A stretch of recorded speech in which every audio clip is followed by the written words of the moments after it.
SS Maniyan astro TV நண்பர்களுக்கும் என்னுடைய குரல் பதிவை கேட்கும் ஜோதிட ஆர்வலர்களுக்கும் வணக்கம். எல்லோரும் நலமாக இருக்க எல்லாமல்ல இறைவனை வேண்டுகிறேன். எனது ஜோதிட ஆசானும் எனது தந்தையுமாகிய கோயில்பட்டி திரு கே சங்கரன் பிள்ளை அவர்களையும் எனது மானசீக குரு ஜோதிட மாமேதை ஜோதிட கலையரசு ஐயா ஆதித்ய குருஜி அவர்களையும் வணங்கிக் கொள்கின்றேன்.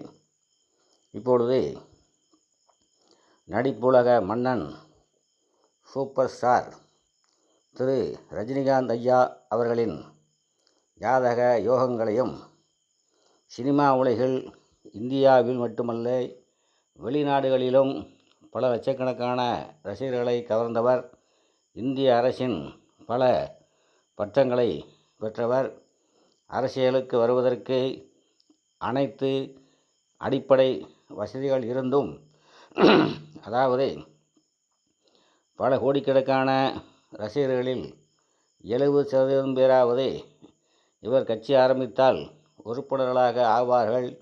அவருடைய உழைப்பும் இவருக்கு அரசியலில் உயர்நிலை அடைவதற்கு உறுதுணையாக அமையும்.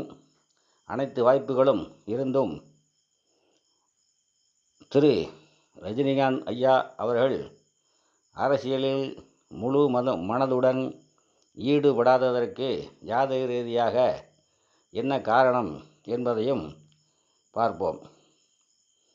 திரு ரஜினிகாந்த் ஐயா அவர்கள் 12/12/1950 பெங்களூரில் பிறந்துள்ளார். லக்கணம் சிம்மம். 2இல் சனி கேது, 4இல் சூரியன், 5இல் புதன் சுக்கிரன், 6இல் செவ்வாய் சந்திரன், 7இல் வியாழன், 8இல் ராகு. அனைத்து கிரகங்களும் கேதுவிற்கும் ராகுவிற்கும் இடையில் இருப்பதை கவனிக்கலாம். இதை கால சர்ப்ப தோஷம் என்றும் சொல்வார்கள். அப்படி ஒரு தோஷம் இல்லை என்பதே எனது கருத்தாகும். நான் எத்தனையோ ஜாதகங்களில் பார்த்திருக்கிறேன். கிரகங்களின் சுபத்தன்மை பாவத்தன்மைக்கு ஏற்பதான் பலன்கள் நடக்கிறது என்பதை உணர்ந்திருக்கின்றேன். சிம்மம் லக்கணமாகி லக்கணத்திற்கு 7இல் வியாழன் நின்று லக்கணத்தையும் 11ஆம் இடத்தையும் 3ஆம் இடத்தையும் பார்த்து இந்த 3 பாவங்களையும் சுகத்துவப்படுத்துகிறார். 3 11ஆம் பாவத்திற்கு பின்னால் வருவோம். லக்னாதிபதி சூரியன் லக்கணத்துக்கு 4ஆம் வீட்டில் நட்பு நிலையில் இருந்து சூரியன் 237 டிகிரியில் இருக்க சுக்கிரன் 244 டிகிரியில் இருக்கிறார். சூரியனுக்கு 9 டிகிரிக்குள் சுக்கிரன் இருந்தால் சுக்கிரன் அஸ்தமனமாவார். இங்கே 7 டிகிரிக்குள் சுக்கிரன் இருப்பதால் சுக்கிரனை அஸ்தமனமாக்கி சூரியன் சுபத்துவமாகிறார். சரி, சுக்கிரன் எப்படி ஒளிநிலையை பெறுகிறார் என்று பார்த்தால் 257 டிகிரியில் புதன் இருக்கிறார். சுக்கிரனுக்கு 13 டிகிரிக்குள் தனித்த புதன் இருந்து தனது சுப ஒளியை சுக்கிரனுக்கு கொடுத்து சுக்கிரனும் புதனும் சுபத்தன்மையுடன் வியாழனுடைய மூலத்திரிகோண வீடாகிய தனுசில், அதாவது லக்கணத்துக்கு 5இல் உள்ளார்கள். அவர்கள் பார்வையும் 11ஆம் வீட்டிற்கு விழுகிறது. ஆகவே 11ஆம் இடம் அதிக சுபத்துவம் அடைகிறது. ஆக லக்கணாதிபதிக்கு வீடு கொடுத்த கிரகம் உச்சமாகி லக்கணம் சூத்துவமாகி லக்கணாதிபதியும் சூத்துவமாக இருப்பதால் இவர் எடுத்துக்கொண்ட துறையில் உச்சநிலையில் இருக்க முடிகிறது. 2இல் சனி கேது 8 டிகிரி வித்தியாசத்தில் இணைவில் இருப்பதால் சனி கேதுவுடன் இணைந்தால் சூட்சுமவுளு எனும் ஐயா ஆதித்ய குருஜி அவர்களின் தேரிப்படி சனி சூட்சுமவுளுடன் இருக்கிறார். அடுத்து 6ஆம் இடத்தில் 12 கூடிய சந்திரனும் 4-9 கூடிய செவ்வாய் உச்சநிலையிலும் இருக்கிறார்கள். சிம்ம லக்கணத்திற்கு செவ்வாய் 9 கூடிய பாதகாதிபதி ஆவார். அவர் 6இல் மறைந்து இருப்பது உச்சமாவது சிறப்பு. 12 கூடிய சந்திரனும் 6இல் மறைவது சிறப்பு. 5, 8 கூடிய வியாழன் 7இல் இருப்பதும் சிறப்பான ஒரு அம்சம்தான். 8ஆம் இடத்தில் ராகு இருந்தாலும் மேனத்தில் 0.37 தான் உள்ளார். கும்பத்தில் உள்ள வியாழன் 8.17 இருந்து 8.17 இருந்து 22 வித்தியாசத்தில் ராகுவை சுபத்துவப்படுத்துகிறார்.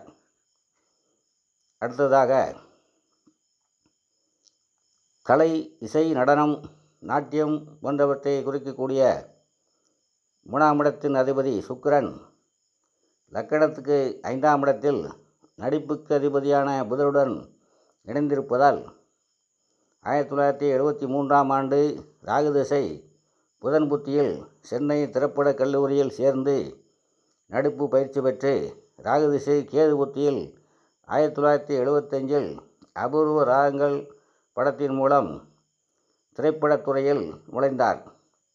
அதன்பின் படிப்படியாக உயர்நிலையை அடைந்து சூப்பர் ஸ்டாராகி இன்றளவும் சூப்பர் ஸ்டாராகவே உள்ளார். இதற்கு சுக்கிரனும் புதனும் 5ஆம் இடத்தில் சேர்ந்து சுபத்துவமாக இருப்பதே காரணமாகும். அதுபோக தமிழக அரசின் சிறந்த நடிகருக்கான விருதை 4 முறையும் 2 முறை சிறப்பு விருதுகளையும் பெற்றுள்ளார்.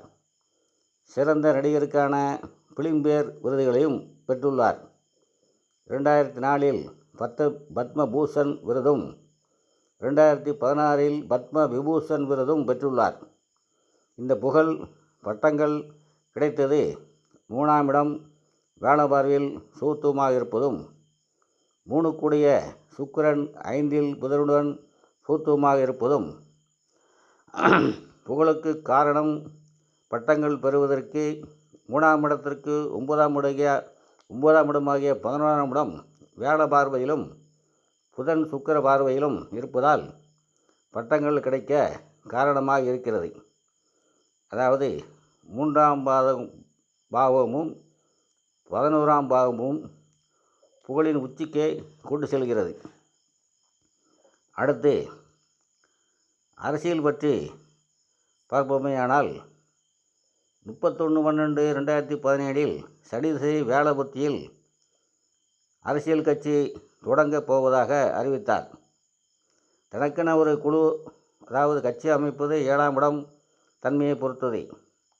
தசாநாதன் 7 கூடியவன் என்பதாலும் வியாழன் 7ஆம் வீட்டில் இருந்தாலும் அந்த எண்ணம் அவருக்கு ஏற்பட்டு இருக்கிறது. ஆனால் இருவரும் சஷ்டாஷ்டமாக இருந்ததால் அந்த எண்ணம் நிறைவேறவில்லை. அடுத்து வந்த புதன் திசையிலும் கட்சி ஆரம்பிக்கவில்லை. ஏனென்றால் அரசியலில் ஈடுபட அவருக்கு முழுமையான ஆர்வம் ஏற்படவில்லை. அதற்கு என்ன காரணம் என்று பார்த்தோமேயானால், அரசியலுக்கான கிரகம் சூரியன். இது அனைவருக்கும் தெரிந்த விஷயம். அரசியலுக்கான கிரகம் சூரியன். அரசியலுக்கான பாவகம் 9ஆம் இடம்.